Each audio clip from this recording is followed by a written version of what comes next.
Therapy Chat Podcast, episode 245. This is the Therapy Chat Podcast with Laura Reagan, LCSWC. The information shared in this podcast is not a substitute for seeking help from a licensed mental health professional. And now, here's your host, Laura Reagan, LCSWC.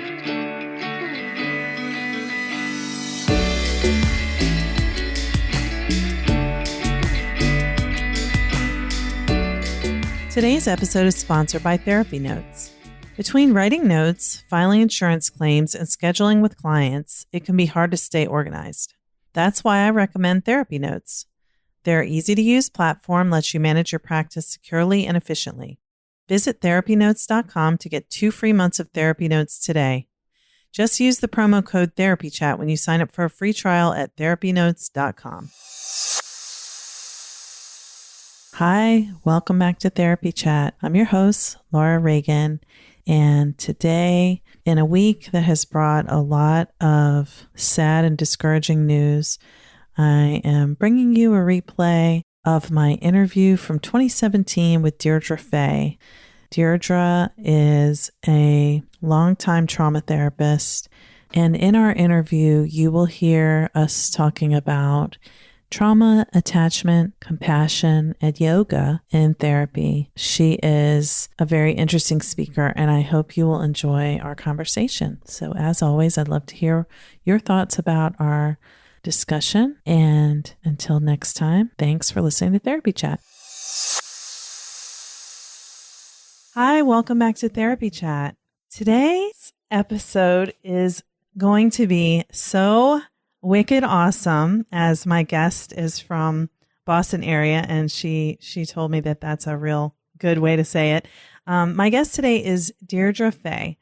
Deirdre, thank you so much for being on Therapy Chat today. Total pleasure of mine. Thank you, Laura.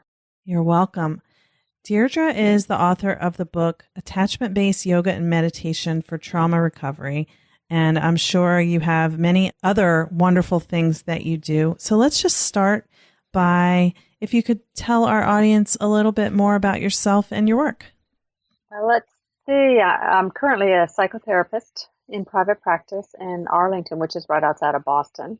And I work with those with trauma and attachment wounding. I came into the field out of my own history. I, in the late 80s, went into an ashram, a yoga ashram in the Berkshires, Kripalu Yoga. And it was in that safe cocoon that my own trauma history came up, unbeknownst to me.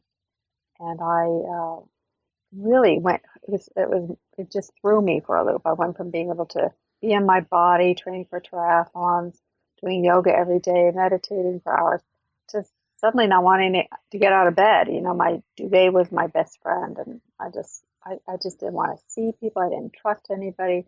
So it was really a hard adjustment. And I thought to myself, well, what the heck? What happened to me? You know, how come I was able to be so in my body before and I can't now? And yet, if all the yoga, not just yoga, but of all the ancient traditions and the wisdom that said you can live safely in your body, well, you know what? I wanted that. I wanted back. And so that just began the process of really exploring, how do I live in my body? How do I put my mind together again? You know, how do I put the pieces back? And then I went to Smith, got my master's degree in social work. And while I was doing that, I was working at McLean Hospital for one of my internships. And somebody heard that I had lived at Kripalu and asked me if I would come to the dissociative unit in the evenings and teach them yoga and meditation. And I said, sure. I didn't know what it would be like, but I was so game to share what I knew and had learned and what had helped me. So I got a lot of profound experience there. That was way before really anybody was working with trauma and attachment. And then Bessel van der Kolk heard about the work I was doing and invited me to join his team. And so I got an incredible training there and ended up supervising. It was during that time that I also created the Becoming Safely Embodied skills, which are now used internationally. People often just find the book and then work on it on their own or share it with their therapist. So that's been powerful, to do. And then the next thing I really did is I took a workshop with Dan Brown, my mentor in attachment, and I realized this is the missing piece that I didn't have anything about. And so I joined a weekly study group that he did for over, I don't know how many years we did that, and then we went into a monthly, and then we ended up creating a book, which is Attachment Disturbances for Adults, which is came out last year, September. So we co-wrote that, and then at the same time I was writing my other book. So it's been crazy but good and powerful to be of service to people in the world. Oh my gosh, that is incredible. The experience that you've had and working with Bessel van der Kolk and bringing the attachment work into all of this. I'm thinking about, dissociation used to be seen as this kind of very rare, very, kind of so far out of the normal range of mental health disorders kind of symptom. And now we know that, there's such a spectrum of dissociation, and people can be dissociative and not realize it and may not have full-blown DID. But I just imagine bringing yoga into that work at that hospital must have been an amazing help to the patients who were there at that time. I hope so. What I learned there is the kind of yoga that I could do, having learned that I lived in an ashram, was one thing, but then how to step it down into smaller and smaller bits. I also learned that how hard it is to be in the body, and that I couldn't just translate a posture into something that somebody could do. I had to, again, step it way down. Like, how could they sit in their seat and do something? I remember doing practice, using just as to try it out and experiment, the lion pose, which is where you extend your tongue, and just like nobody could do that. Nobody wanted to do it. And it was triggering. And then we had to talk about it and explore. And so I learned, just being in such collaborative experience with people about what worked and what didn't work, and how to adapt yoga to people's experience. So it was such a gift, when people let me into their worlds. I'm sure you know this, Laura. Mm-hmm. They get close and they let me see and be with them in their most vulnerable places. And then together we find a way through to a greater sense of healing. And that's boy, is that really the best. It is. And of course, when someone has an attachment injury, trust is one of the hardest things. So it takes so much trust to allow someone to kind of witness your inner life and to trust them to try to help you move in a different direction when things seem really hopeless. Right. Beautiful. So can you talk about kind of how you got from there to here? What you're doing now, what you do in your practice? Right. Gosh, that's such a good question, and I don't really have an easy answer. I feel like I just took one step at a time. I mean, there were plenty of times where I thought, I don't know what I'm doing. Why am I doing this? And then I'd be sort of guided to do the next thing. And I guess as a result, I really feel like I'm doing what I'm supposed to be doing in this world, in this lifetime. And if I had my druthers, I might have designed it differently. But I feel like I'm really supposed to be working with changing how we deal with suffering and the transformative power of suffering. And so this upcoming course I'm doing, all the things I've been learned and have been learning. I do a lot of online courses, and one course I'm doing coming up in a few weeks is a course on meditation and how to use it, not sitting in meditation, but how to use the skills of meditation to help healing. And the reason why I'm bringing it up now is this idea of healing trauma is a modern day Bodhisattva training. That's really what I have come to believe, that suffering, especially trauma, is something that we can heal from, and that we actually, it's instrumental in bringing out the best in us, which is so convoluted because we think when we're traumatized, we end up feeling the worst about ourselves. But I really believe that in working with it, we can transform that, and the best of us comes out.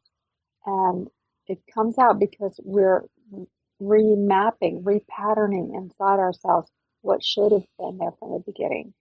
The basic foundations of security and connection, the sense of feeling safe in the world, being safe physically and safe emotionally and psychologically, learning how to be seen and known, and how to attune to ourselves and attuning to other people so that other people have that sense of connection, learning how to soothe and reassure myself so I have a felt sense of feeling comforted, knowing how to express delight in myself and in other people so I have a sense of self-worth and sense of valuing of myself, learning how to support myself and other people and let myself be supported, let myself be guided and mentored and help do the same for other people. And then probably one of the most important things is learning about conflict and repair and trusting that conflict is actually to help me get better in the world. And it's about healing, it's about the relationship breaking apart so that it can get better and stronger, not so I'm at a loss or devastated. So I think those things are so essential. And those are what brought me to where I am. Yeah. And those concepts you just mentioned, I don't know about the people who are going to be listening to this, but for me, as you express them that way, for some of us, they may be things that we've never thought about at all. Like, do I feel safe in the world? What does that feel like? What does that feel like in my body? And if you've never experienced it because you really don't have a secure attachment and you just don't know what it feels like not to be afraid, it's a real, pretty much a mind-blowing concept to imagine being emotionally safe. So true. But anyone can get there. It's just a healing process that needs to occur. I agree completely. And I feel so strongly about it that's why I do a lot of the things I do that don't even make that much money. It's just, I want to find a way to help create healing in the world, just like you're doing, Laura. And I think so many people are doing, it's a heart-centered, sacred endeavor more than trying to conquer the world. Yeah, it's not about power. No, it's not about power. It's about empowering. There you go, Laura. Mm-hmm. Yes. Oh gosh, that you're giving me chills. So some of the things that you talk about in this latest book are shame, developmental trauma, attachment, which those three things kind of go hand in hand. Talk about self-compassion, parts work, and yoga therapy. Can you talk a little bit about what people will find in your book and who it's for? All right, that's a good question. Norton Publishing, they asked me to write this book, and they wanted it oriented toward therapists, towards a more academic approach. And I said, well, the only way I'd want to do it is to use my own voice, which I feel like is more heart-centered and more about making sure we all feel connected. And in fact, there's a section in the chapter on shame. The publisher really wanted me to take some of the elements out. Like I was a little, not graphic, but, I feel like I wrote about what it's like to have a shame attack and to be caught in that. And they wanted me to kind of clean it up. And I said, no, it's more important for me that people feel connected to and heard and seen through the writing, that they're not alone, than to whitewash it and make it nicer than it is. So pretty much what's in the book is designed, yes, for therapists, but more for all of us, for people.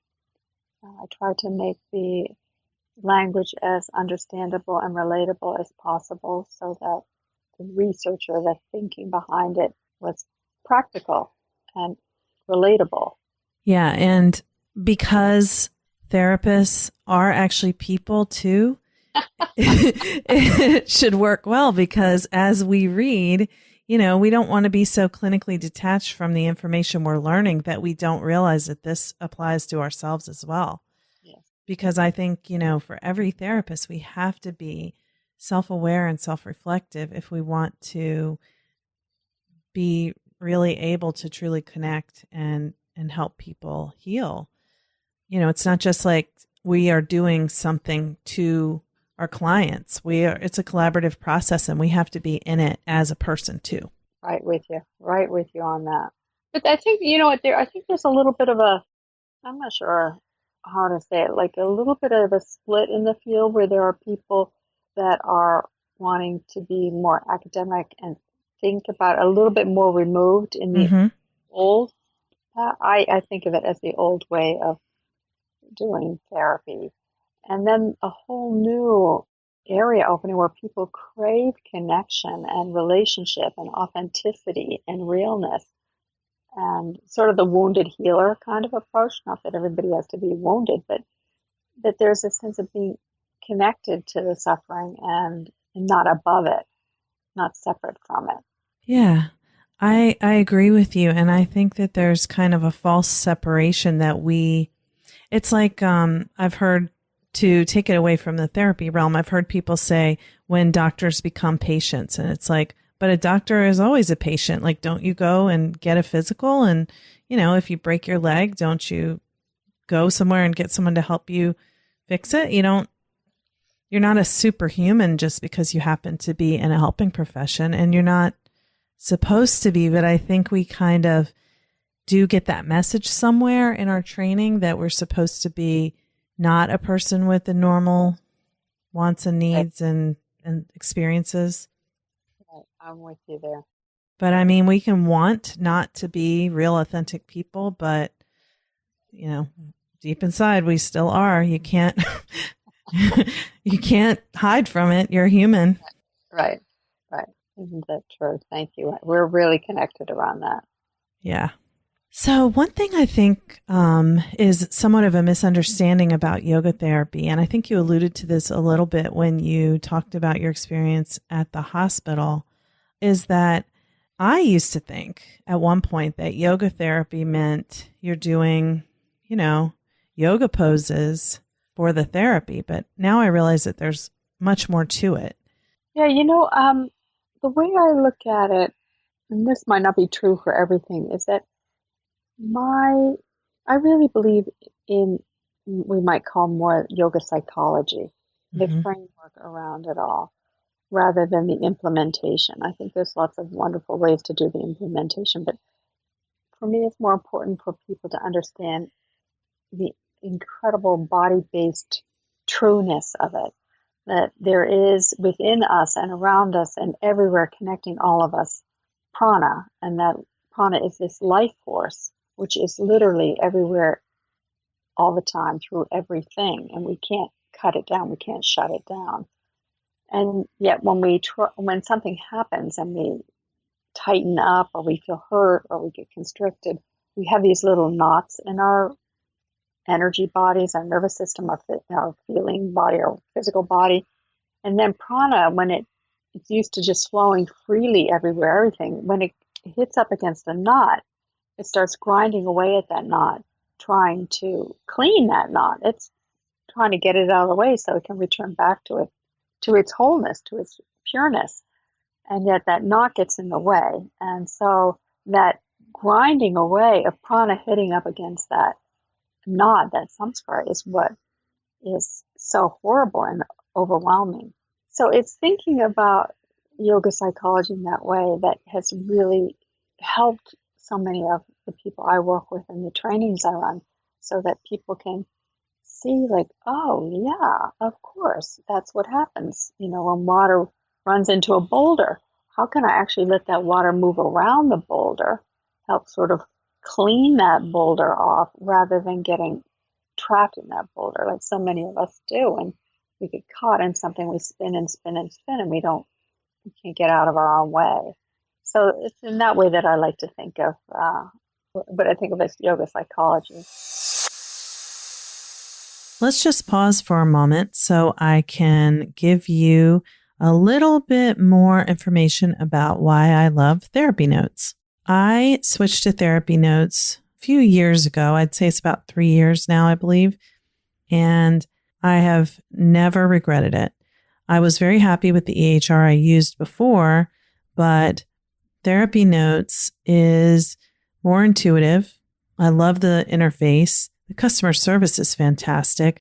And I love how I can get my notes done quickly because I can customize the template that I use for my notes, and there are opportunities to put check marks rather than having to write out the intervention used. So I have cut my time spent writing notes way down, which is wonderful because I like to focus on seeing clients. I know documentation is an important part of our work, but it can also be time consuming, and that is why I love using therapy notes. If you are considering switching EHRs or you're looking for one to use in your practice, give therapy notes a try. You can get 2 free months by using the code TherapyChat. Now let's get back to our interview. Yeah, so like when people talk about feeling stuck, trauma can be like stuck emotion, stuck energy, and it's just something that needs to be metabolized. Wonderful, Laura. Yeah, that's how I see it too. So I know some of the practices that you share are breath work, and there are meditations. Can you talk a little bit more about what types of things like that are in your book? Oh, great. I found, and probably you have too, Laura, that working with trauma and attachment wounding, that there's no set protocol. There's no one thing to do to help. It's like I have to have a really big toolbox.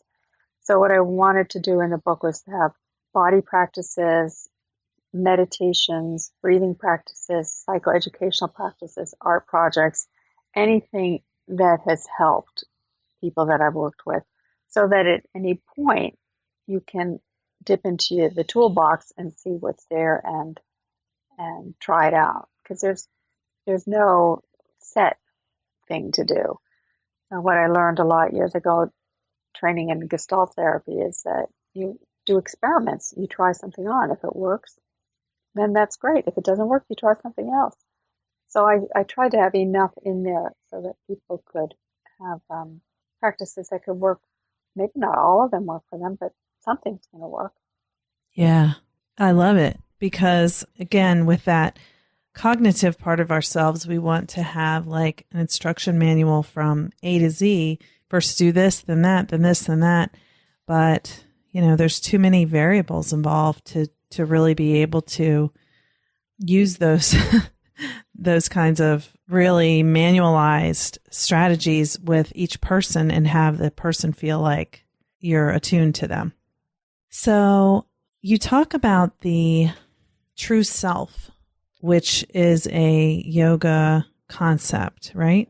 Well, there's a sense of, it's hard to find language for some of these things. And in IFS, in the Internal Family Systems model, we talk about it as self with a capital S. And some people like that. Some people, psychosynthesis has other language. And I really didn't know what the right language to fall down on. In yoga, there's the idea of the Atman, which is there's many different levels of the soul, and the Atman is the highest, most, you can call it the most identified with this physical presence. And so there's that idea. And I thought, well, how do I say this? How do I communicate this and find a simple word? So, I was trying to find language that would fit across the board and not be exclusionary. And that's why I chose that. Yeah. I think you're capturing one of the things about doing more developmental work, and body-oriented work is that it's harder to verbalize the concepts because it's that different part of your brain. It's more of the expressive part, not thinking part. Right. And then this whole area that they're beginning to do research on is the sense of what is consciousness, and if we're not just our brain, who is in the brain? Who is the person? not just the brain and not just the mechanisms. And it's hard to find language to address that. Yeah, those are some really complex things to think about for sure. So another point you brought up, or actually a term you used when you were talking about your upcoming course, is Bodhisattva. Can you tell people what a Bodhisattva is for anyone who isn't familiar with that? Sure. A Bodhisattva is somebody who has gone through the fire of suffering and emerged with compassion. And in fact, they are the Buddhas of the world that have chosen not to leave their bodies, but to stay and work on this plane with people to help other people heal, to be able to be with their suffering. And I really have come to believe that that's what, as I said earlier, that's what trauma is. Trauma is a doorway through which people can get to know their own suffering, but move through it, awaken to who they are, awaken to the power of their own compassion, their compassionate heart. And I really believe that any of those of us who've suffered in any form, that we are being called to create a foundation of healing and compassion in the world. And we're going to need it because there's so much difficult stuff going on in the world and so much acute suffering. And so I really feel like we're being asked from a greater force, from our own hearts that have chosen this to help. So that's what I think bodhisattvas are. The whole idea is how to use trauma as a transformational tool. That's such a beautiful way of looking at it, because no one would choose, Right. no one wants to have experienced trauma. Right. There's nothing enjoyable about it. And there's no desire to diminish how painful and unfair it is to have experienced trauma. Right. And yet, because there's no all or nothing, even those traumatic experiences can be something that can enrich our lives. Yes, absolutely. I absolutely believe that. And there was a time I was training in yoga in India, and it's hot, and we're sitting on concrete, and it's crowded, and it's not a comfortable environment. And I remember I was kind of spacing out, but there was the guru who was teaching us told a story. And I write about this in the book. I something about that story. I just snapped out of my reverie and listened. And he was saying this story about how in the Upanishads, which is one of the great texts of yoga, that the fetus is given its sort of instructions on what it's meant to do in this lifetime. And then through the pain and suffering of birth and coming through the birth canal, of being emerging from the body and transitioning from the mother's body into regular life, they forget what those instructions are, and that the rest of our life is trying to remember that. It's all this huge process of remembering, who am I supposed to be? What am I supposed to do? And from that point of view, the idea is that from our highest self, the Atman, the most evolved sense of ourself, we actually choose a lifetime and a set of circumstances to take birth and to learn some lessons. And there's that cosmology has some good points and some not good points. But I know when I was in my own process and trying to heal and slogging it out, it really helped me. It's like, okay, I'm not here just to be in pain. I'm here for a reason. I had no idea what the reason was. I couldn't make sense of it. I just, it is. You're slogging it out and it's painful and hard. But it made a difference to me to think that I'm not here just to be in pain. I'm here to learn how to befriend this pain and this suffering so that something else could emerge, even if I don't quite know what that something else is. Yeah. I think one way that people think about that is what meaning can you make of the suffering you've experienced? Right. Yes, indeed. Because if it was for no purpose and it's just for you to be miserable and feel horrible and suffer in pain. Right. That's hopeless feeling. That feels terrible. Let's just give it up.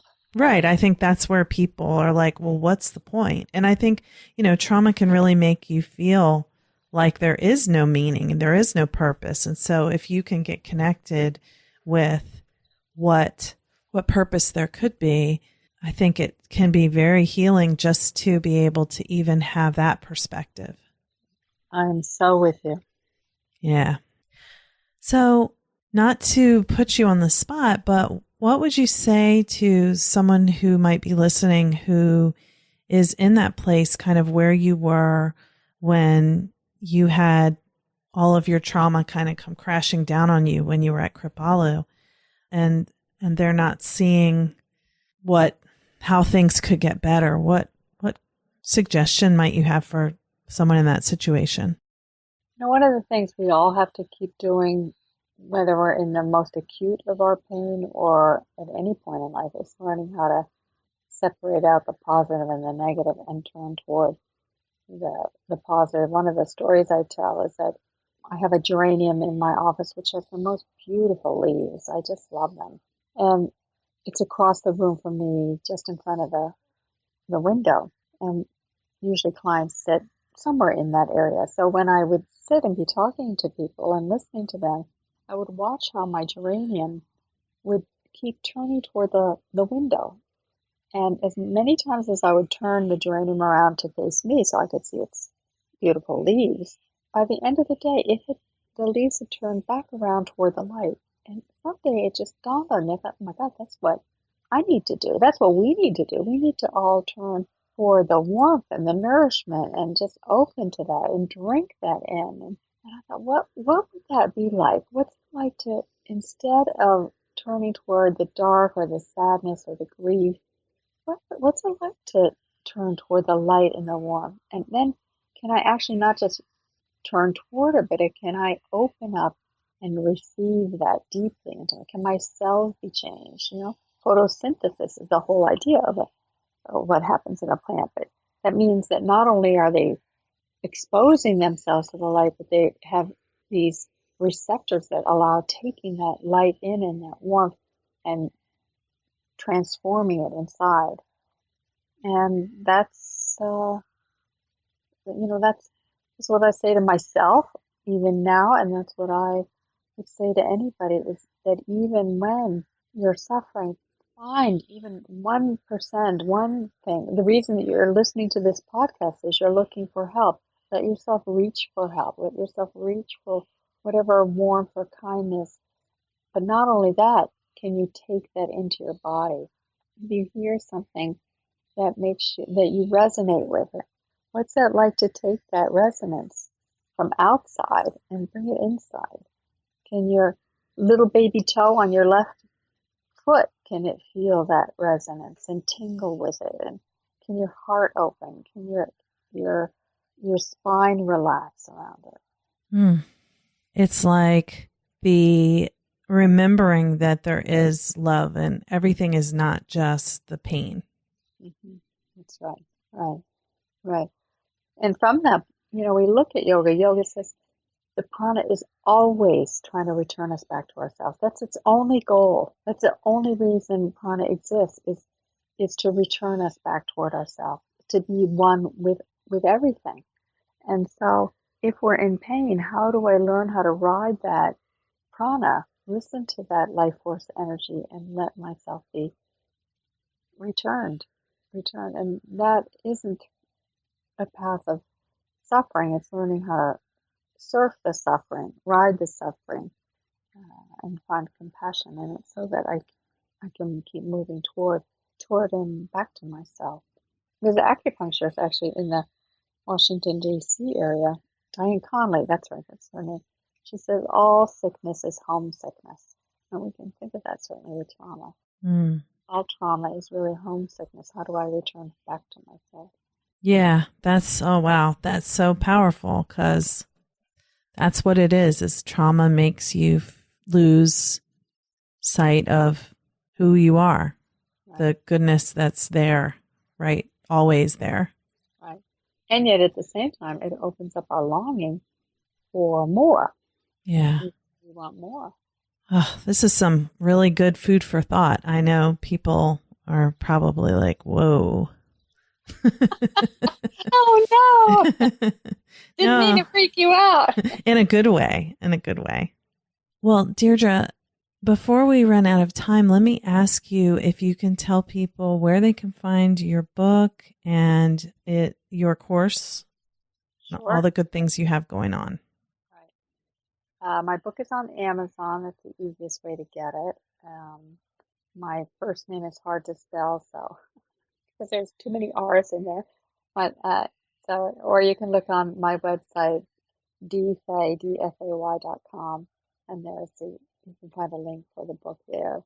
You can also sign up for my mailing list there, which is where you get all the information on the courses. I do this upcoming course on meditation skills, and then I do the Becoming Safely Embodied online course I'll run in the fall, and then I do a lot of other trainings and things that are all on there. So love to be in touch with people and connect. Always, it's such a deep pleasure of mine. I'm definitely going to check out your courses, and the Becoming Safely Embodied has definitely piqued my curiosity. So I need to find out more about it. Great. Love to have you there. Well, I will put a link to your website and all the resources you mentioned in the show notes for this episode so everyone can go and find it, because I know you said your course starts very soon, and this is going to air on July 13th, 2017. So when will your course start? Registration is opening I think we're opening it on the 20th. I just talked to everybody yesterday. It's Thursday the 20th. If all goes well, that's when it's open. And then it'll probably start the Friday after. There'll be pre-course material on there, but then it'll start after that. Wonderful. Well, I hope some people who are listening will take advantage of the opportunity to sign up for that. I'm probably going to be one of them. So, Deirdre, thank you so much again for being on Therapy Chat today. Thank you, Laura. Such an incredible honor and pleasure. Today's episode is sponsored by Therapy Notes. There are many ways to keep your practice organized, but Therapy Notes is the best. Their easy-to-use, secure platform lets you not only do your billing, scheduling, and progress notes, but also create a client portal to share documents and request signatures. Plus, they offer amazing unlimited phone support, so when you have a question, you can get help fast. To get started with the practice management software trusted by over 60,000 professionals, go to therapynotes.com and start a free trial today. If you enter promo code TherapyChat, they will give you 2 months to try it out for free. Thank you for listening to Therapy Chat with your host, Laura Reagan, LCSWC. For more information, please visit therapychatpodcast.com.